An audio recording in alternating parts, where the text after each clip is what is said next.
मेरे प्रिय छात्र छात्राओं, पिछली कक्षा में हम जब पिछले पीरियड लिए थे उसमें बेटा दूसरा पाठ गुल्ली डंडा पर चर्चा हो रही थी और ये पाठ अभी अपूर्ण है, पुनः इस पर चर्चा करती है। गुल्ली डंडा साहित्यकार जो है वो ये बता देना चाह रहा है कि खेल जो है समय के लिए कितना महत्वपूर्ण है। इस पाठ के माध्यम से साहित्यकार ने खेल की महिमा बताया है कि जितना ज्ञान, जितना जरूरी विद्या है उतना ही जरूरी क्रीड़ा है, खेल है। हमारे भारतवर्ष में भारतीय जो खेल है उसका महत्व कितना आसान, कितना अच्छा उसको दिग्दर्शित कराया है। आजकल हम देखते हैं कि विदेशी खेल, विदेशी भाषा, विदेशी वेशभूषा, ये सारी चीजें अंधानुकरण कर रहा है मानव। भारतवर्ष की संस्कृति लुप्त हो रही।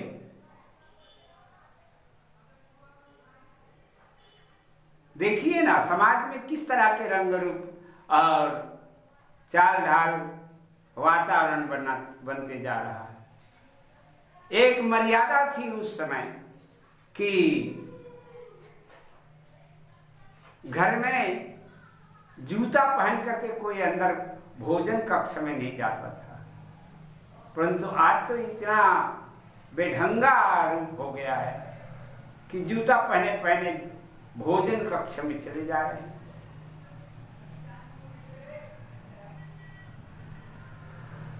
कपड़ा ऐसा पहन रहे हैं कि महिलाओं की कपड़ा देख लो, पुरुषों की तद्वत।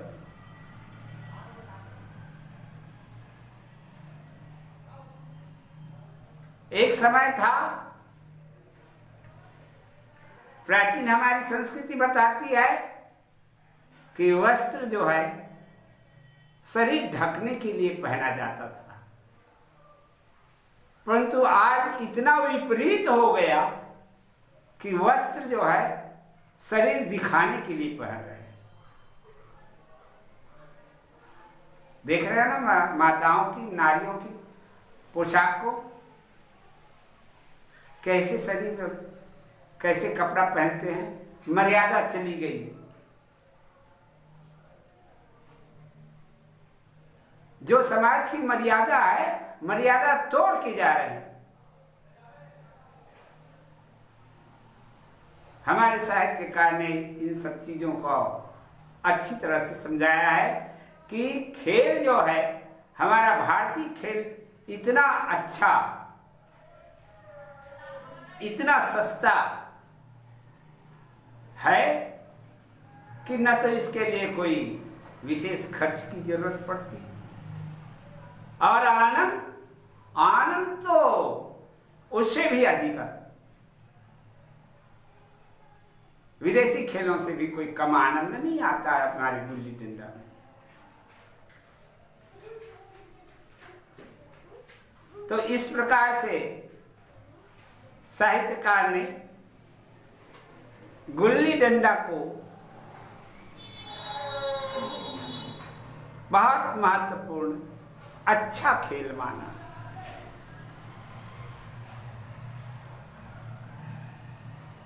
इसी के माध्यम से वह समाज को ये बता देना चाह रहा है कि हमारा भारतीय खेल, भारतीय जो संस्कृति है उसको हमें सजाना है, बनाए रखना है, कायम रखना है, मिटने ना दिया जाए। आज के नवयुवक के ऊपर यह सब निर्भर करता है कि किस प्रकार से हमारे भारतीय संस्कृति को बनाकर रखना है। सारी चीजों को भारतीयता की ओर, अर्थात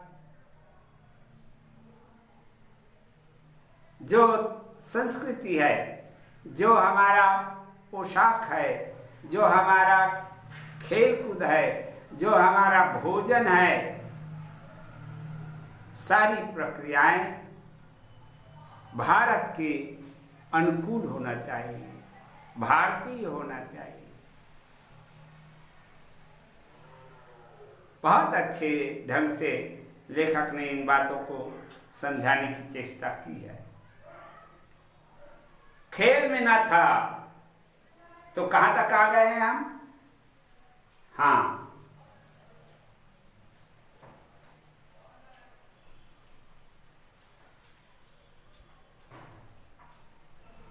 खेल में ना था पर दूसरों के इस खेल में मुझे वही लड़कपन का आनंद आ रहा था। जब हम सब कुछ भूल करके खेल में मस्त हो जाते हैं, अब मुझे मालूम हुआ कि कल गया ने मेरे साथ खेला नहीं, केवल खेलने का बहाना किया। उसने मुझे दया का पात्र समझा।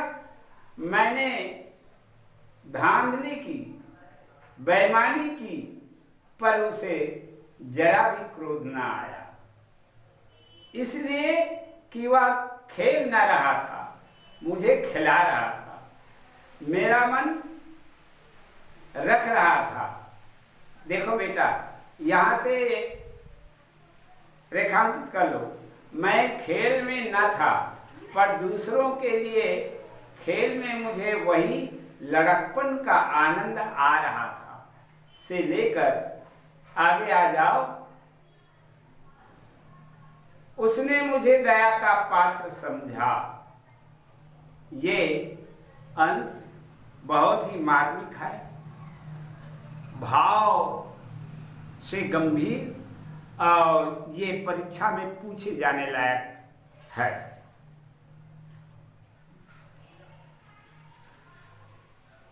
मेरा मन रख रहा था, वह मुझे पधाकर मेरा कम्युगर नहीं निकालना चाहता था। मैं अब अफसर हूं, यह अफसरों और उसके बीच में दीवार बन गई थी। समझे ना?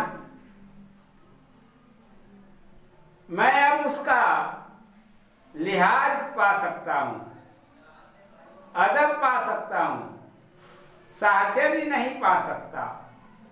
लड़कपन था तब मैं उसका समकक्ष था। अब वो आदमी जब बचपन की बात और आज की बात दोनों की तुलना कर रहा, यह पद पाकर अब मैं केवल उसी दया का योग्य हूं।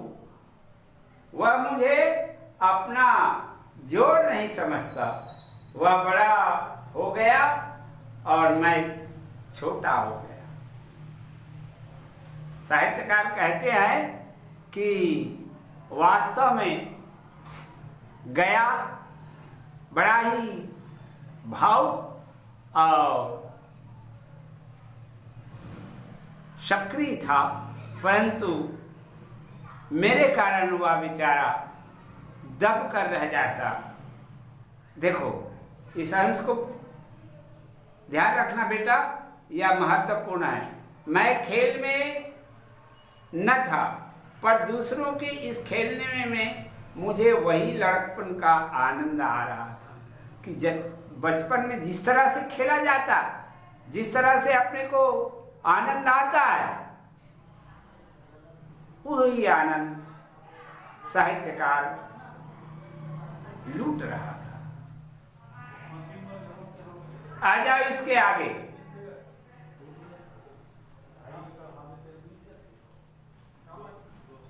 मैं अब उसका लिहाज पा सकता हूं। मैं अब अफसर हूं। मैं अब अफसर हूं से लेकर आगे रेखांकित कर लो बेटा। मैं अब अफसर हूं यहां से लेकर आगे मैं छोटा हो गया हूं तक। आज वो क्या बन गया है? अफसर बन गया है। और उस समय जब बचपन में दोनों थे तब समकक्ष थे। आज ये लेखक या साहित्यकार अफसर हो गया और ऊंचे दर्जे का आदमी बन गया, जबकि गया अपने उसी श्रेणी पर बंधा हुआ है। वह मुझे अपना जोड़ा नहीं समझता है ना। क्यों समझेगा? बेचारा उसी स्थिति पर है। और साहित्यकार तो आज अधिकारी बन गया। इसलिए दोनों के बीच में जो मान सम्मान इत्यादि है वो दूसरा बन गया। उस समय समकक्ष थे, परंतु आज अधिकारी और एक नीचे दर्जे का व्यक्ति ऐसा हो गया। वह बड़ा हो गया और मैं छोटा हो गया। मैं तो उसको अच्छा मानता। इस प्रकार से ये पाठ पूर्ण हो गया बेटा। आ जाओ अब इसके अभ्यास के प्रश्न पर। हाँ,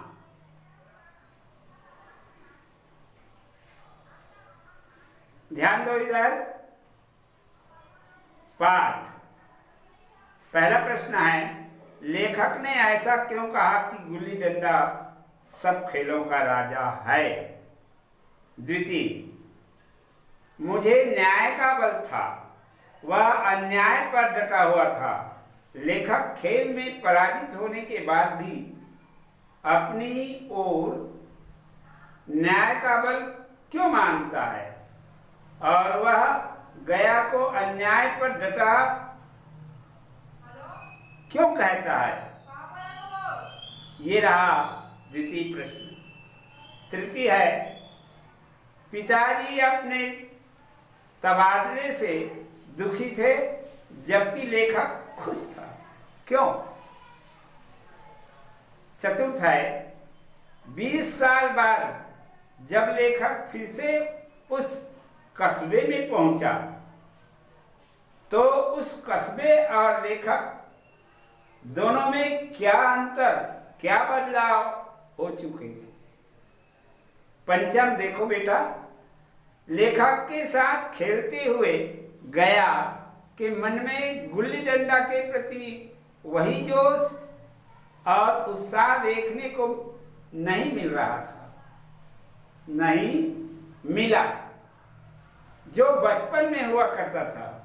गया के व्यवहार में इस परिवर्तन के पीछे कौन से कारण रहे होंगे? किस कारण से ऐसा अंतर आ गया? ये और अंतिम षष्ठम प्रश्न है, निम्नलिखित कथनों के क्या अभिप्राय है? नंबर 1 का, वह बड़ा हो गया और मैं छोटा हो गया। ख, हमारे कई दोस्त ऐसे भी हैं जो थापी को वैसाखी से बदल बैठे। ये इतने प्रश्न हैं और इसके उत्तर पाठ में निहित है। उसको तुम्हें बेटा समझ करके लिखने हैं। पाठ के आगे देखो। अब आ जाओ, पाठ के आगे को भी कर लेना। भाषा के बारे में सामान्य अर्थ को छोड़ करके विशेष अर्थ को प्रकट करने वाला वाक्यांश, मुहावरे तथा वाक्य के लोकोक्ति कहे जाते हैं।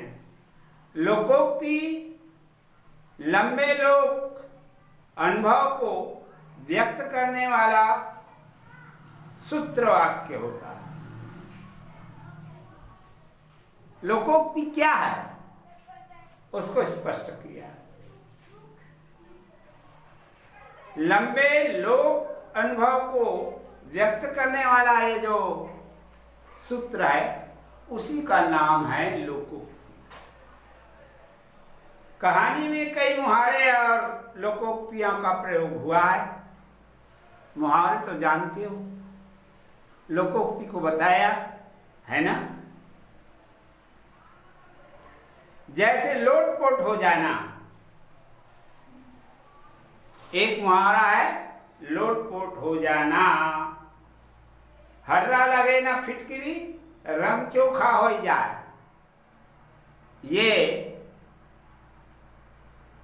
लोकोक्ति है। पिंड ना छोड़ना, ये मुहावरा।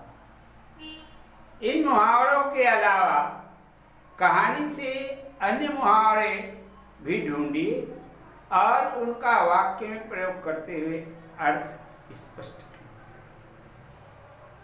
समझ में आया? आइएगा, लोकोक्ति क्या है समझ गए ना?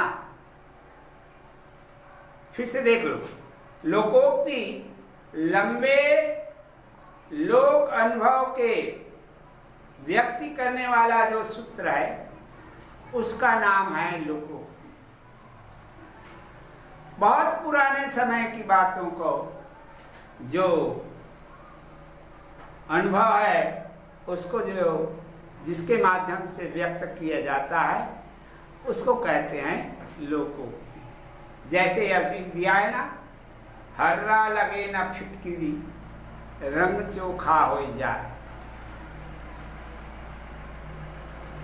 ये एक लोकोक्ति। समझ में आया? हर्रा लगे ना फिटकिरी रंग चोखा हो जाए, क्या समझे? यानी कम खर्च, कम मेहनत पर और काम बन जाना, ये कहलाता है कि हर्रा लगे ना फिटकिरी रंग चोखा हो जाए। कोई खर्च नहीं हुआ, कोई मेहनत नहीं लगी विशेष, और जो काम है वो हो गया। इसके लिए कहावत आया है, हर्रा लगे ना फिटकिरी रंग चोखा हो जाए। पिंड ना छोड़ना अर्थात पीछा करना, बार बार उसी को पूछना, ये कहलाता है पिंड ना छोड़ना। लोटपोट हो जाना, ये भी मुहावरा है। लोटपोट होना का मतलब क्या है? अधिक खुश हो जाना।